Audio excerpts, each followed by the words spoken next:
Government schemes and services are critical to the livelihoods of millions of Indians. While there are few official sources of data on this, whether it is the access to the right welfare schemes or access to gig economy jobs like food delivery and cab driving, all of them are now being intermediated by smartphones. However, the rapid introduction of technology also leaves gaps for vulnerable communities, and sometimes the government simply does not have enough understanding and data to plug these gaps. Thankfully, things are changing. Organizations today are working to bring equity, access, and justice to help India's next half billion take a step closer to achieving their dreams. The next half billion, or the NHB, are the core of this podcast. They represent the second big wave of internet users in India, hence the term next. We define them as the cohort of 500 million first-time internet users who have come online via mobile phones in the past 5 years. From a demographic standpoint, they are mainly from the bottom 60% of India's income distribution. They are owners of small businesses like beauty salons and kirana shops, and also blue-collar workers, domestic workers, security guards, etc. They are building a greater comfort with tech and represent the hustle and ambition of an aspiring India. I'm Nivedita, an ex-engineer turned comedian and writer. I'm Utsav, also an ex-engineer, market researcher, traveler, and podcaster. And you're listening to Smartphone Nation, how the next half billion are shaping their future online. In today's episode, we talk about how technology is solving problems of equity, justice, and access to both government and private services. Okay, Nivedita, let's do a pop quiz. One question with just two options, but different options each of the 5 times. And each time, you need to answer quickly.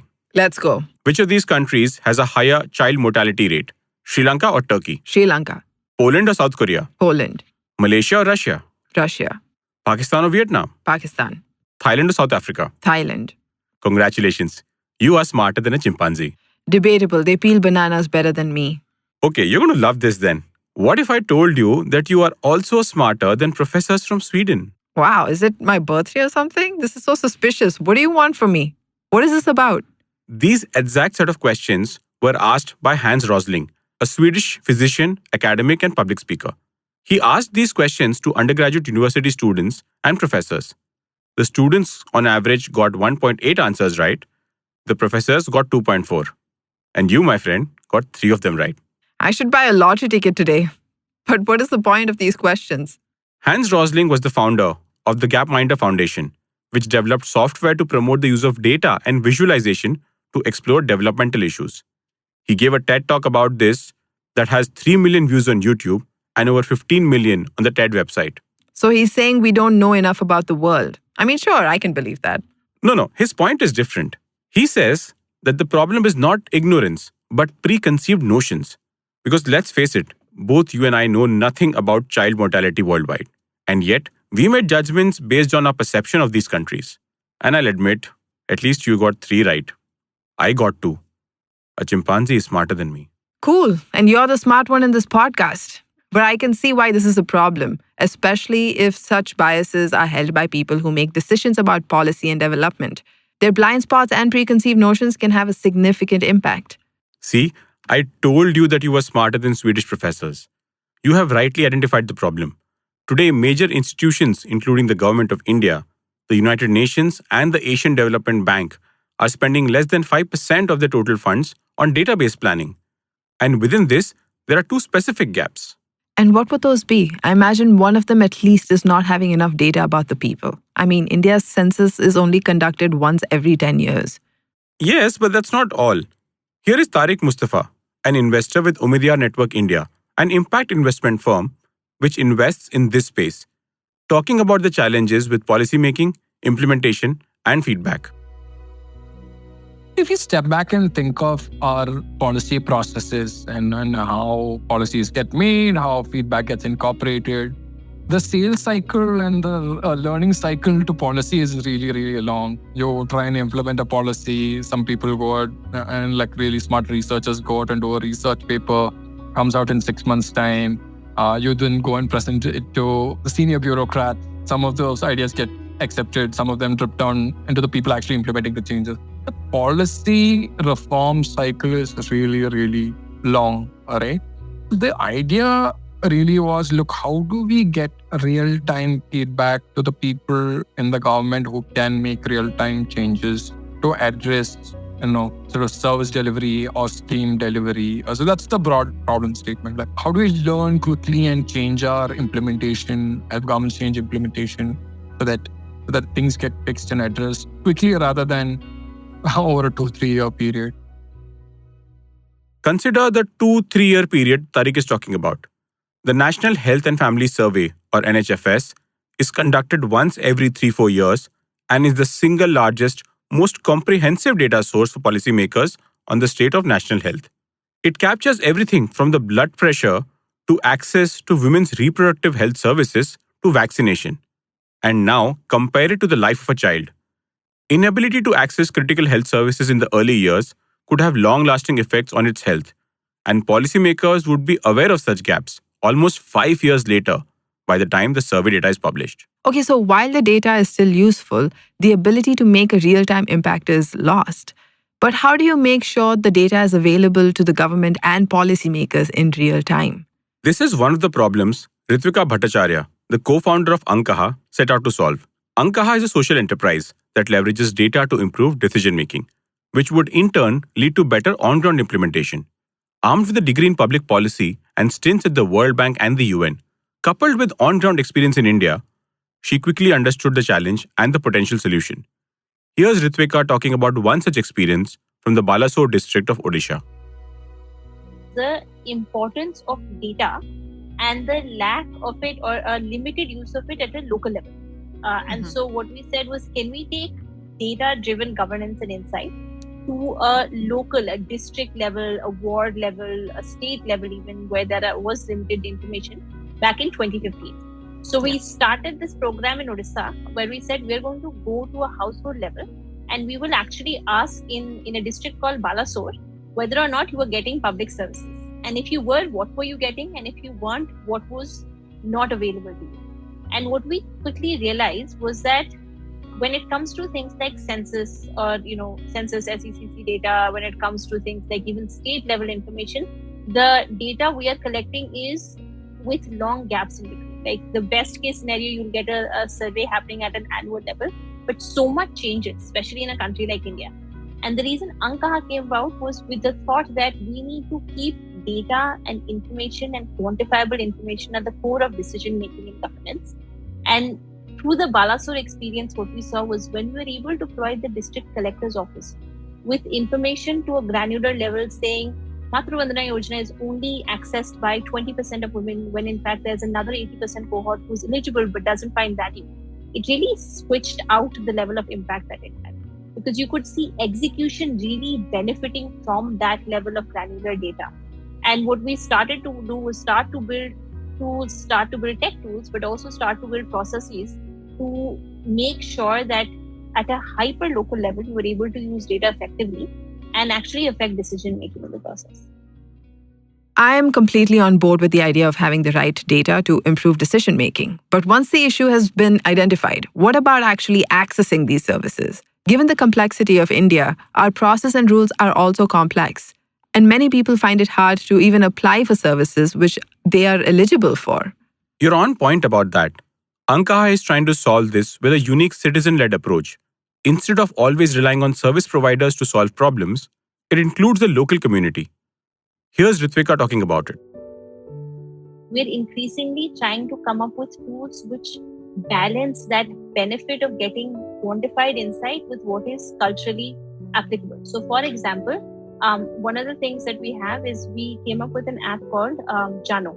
And the point in the Jano app was that you actually go ahead and you help resolve each other's queries on public services.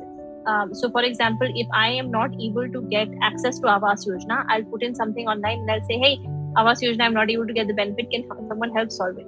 And someone else comes in and says, for 5 rupees, I'm really happy to go ahead and fill out this form for you. And so on an annual basis, on a monthly basis, we have, I think, about like 7,000 or 8,000 people who are helping each other out on this platform to resolve queries. Now, this is based on the quantified input that we need to be able to figure out how many people are getting access to the program. But then taking the cultural component of saying that the sense of community and solving each other's problem is much more prevalent in the East as opposed to the West, where you look towards institution to solve problem as opposed to individuals. So can we combine those two and bring in what is really prevalent in the data and tech space and help solve problems.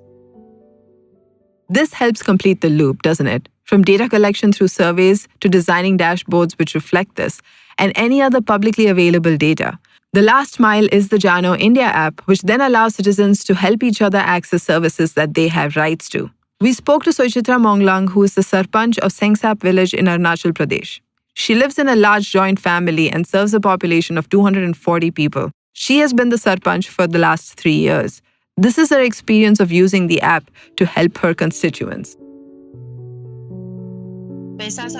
People came to me saying they haven't received the full payment, and I didn't have any solution.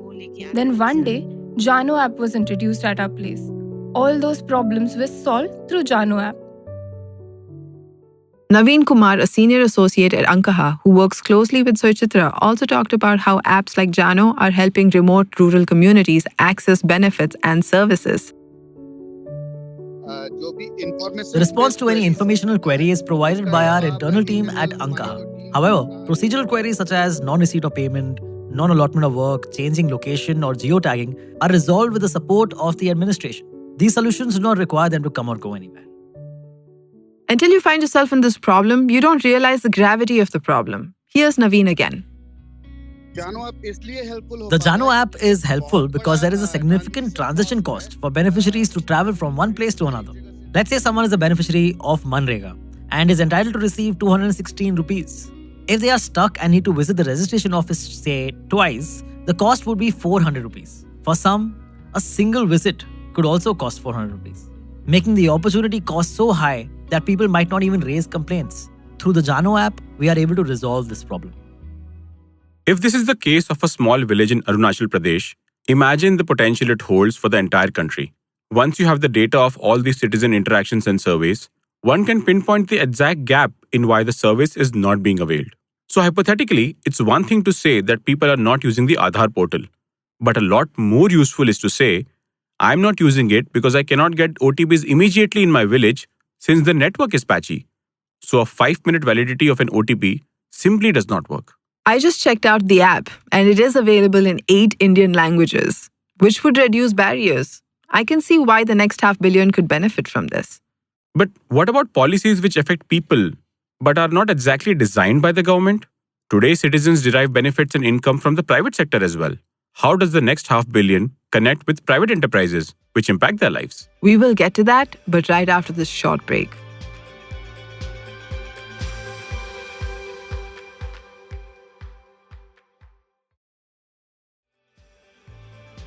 Welcome back to Smartphone Nation. One of the most significant changes in the last 10 years has been the rise of the gig economy. The gig economy employs people who are outside the traditional employee-employer relationship.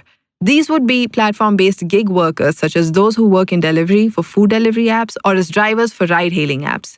As per a report released by Niti Aayog in 2021, there were an estimated 77 lakh people who were engaged in the gig economy, which is expected to expand to 2.35 crore workers by 2030. One of the unique features of the gig economy is the lack of representation that these workers have with the platforms.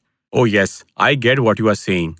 Once every few months, there are reports of food delivery workers striking for better pay and working conditions. I remember that in July of 2023, Rajasthan became the first state in India to pass legislation, the Rajasthan Platform-Based Gig Workers Registration and Welfare Act 2023. This act regulates the engagement of gig workers and aims to provide social security and other benefits to platform-based gig workers. And while that is a start, there is a lot to be done for gig economy workers. It's with this thought that Sarayu Natarajan, the co-founder of Aapti Institute, started on her journey. Aapti Institute is an impact-focused think tank which works at the intersection of technology and society. In 2014, Sarayu was a PhD student in political science doing her research work in Bangalore when she saw firsthand the rise of the gig economy in India. She could also see that these new modes of platform-based work would raise questions on equity and access for gig economy workers and would require policy initiatives to give them justice in case of grievances. But the entire ecosystem of platform work itself is complicated, as Sarayu explains. In the case of platform work, it's quite a wide and dispersed community. There are civil society organizations, There are also, collectives, trade unions, associations, etc., that are a part of the equation. And the forms of engagement, of course, differ. There's the companies themselves, the platforms that hold a lot of power actually in terms of effects that they have on workers' lives. There's the government, and then there's both the central government as well as state governments. State governments hold a lot of power in terms of platform work, specifically in mobility. I can easily see why this space is complicated because getting inputs from all stakeholders while ensuring equity and justice to the gig workers is a tough balancing act. But how exactly does the Aapti Institute contribute to this? Aapti works in three broad ways. One is research into fundamental aspects of the gig economy. Example, what are the concerns and aspirations of men and women platform workers? How are they similar and different from each other? The other would be the implementation of the research findings on the ground. And then the third is taking all of this into policy. I understood the research bit because, well, I'm a researcher myself. But can you help me with an example? Let's hear from Sarayu about the impact they achieved by building Uber's Driver Advisory Council. Here's Sarayu. What we did, and it took us 3 years for this to see the light of day, was build out Uber's Driver Advisory Council, which is 40 members from across the country who advise Uber both on product as well as on the policy side. And it's been interesting the kind of things that the council is able to achieve. What it does is it allows Uber to make policy changes. It gives the local entity, Uber in India, the ability to sort of build more localized and customized responses to specific concerns here. So, for example, daily cash outs are something that has been a point of concern, and very many other platforms offer it now, but this is something that the Driver Advisory Council was able to sort of steer through, as well as on the policy side. So being able to do this has shown us how tremendously significant collective mechanisms can be. The daily payouts thing makes so much sense. I think all of us have booked a cab only for the driver to arrive and ask us to cancel the booking. They would often do that because they wanted the money from the ride today and preferred to take us directly without the platform being involved. With the daily payout, I can see the problem coming down significantly. It immediately gives cash in hand, which is critical for someone from the NHB, who may have limited savings and cash flow. And it goes beyond gig workers. Aapti's research shows how social realities of India, like gender, impact access to even government services, not just private ones. Here is Tariq talking about one such outcome. Specifically for groups with significant vulnerabilities and stigma, right? For example, members of the trans community vocalize their preference for a digital interface when interacting with the state, as otherwise they might face discrimination, right? Look, so I'm interacting with an app which doesn't discriminate as against going to a state government office where I might be, right? This was the case with migrants as well, right? A digital interface, if it's effectively and easily available to them, would provide what they thought was a protective layer of invisibility between them and the state. So you can intermediate just as citizens without any of the biases that come. Within less than a decade, the face of citizen services and the very nature of work has been transformed by the smartphone. Organizations like Ankaha and Aapti Institute, through their empirical data-driven approach to decision-making and policy, will help the next 500 million realize their dreams. Thank you for tuning into Smartphone Nation. I'm Utsav. And I am Nivedita. This was Smartphone Nation. Tune in next week for another story on how the next 500 million are shaping their future online. If you like our show, please subscribe to the Smartphone Nation YouTube channel. Don't forget to rate and review us on Spotify, Apple Podcasts, or wherever you listen to your podcasts. Share this episode with your friends as it helps the show reach more people. You can listen and subscribe to Smartphone Nation on the IVM Podcasts app or wherever you get your podcasts. This podcast is also available in Hindi and Tamil. A special thanks to Omidyar Network India for making this season possible. To know how ONI is partnering with bold and purpose-driven entrepreneurs who are working to improve the lives of India's next 500 million, visit omidyarnetwork.in. Tell us what you think of the show. You can find our hosts on Twitter and Instagram. Utsav can be found on the Instagram ID at YWTravel42. You can reach out to Nivedita on Instagram at niv.prakasam. You can follow IVM on Twitter, Facebook and Instagram at the ID at IVM Podcasts. IVM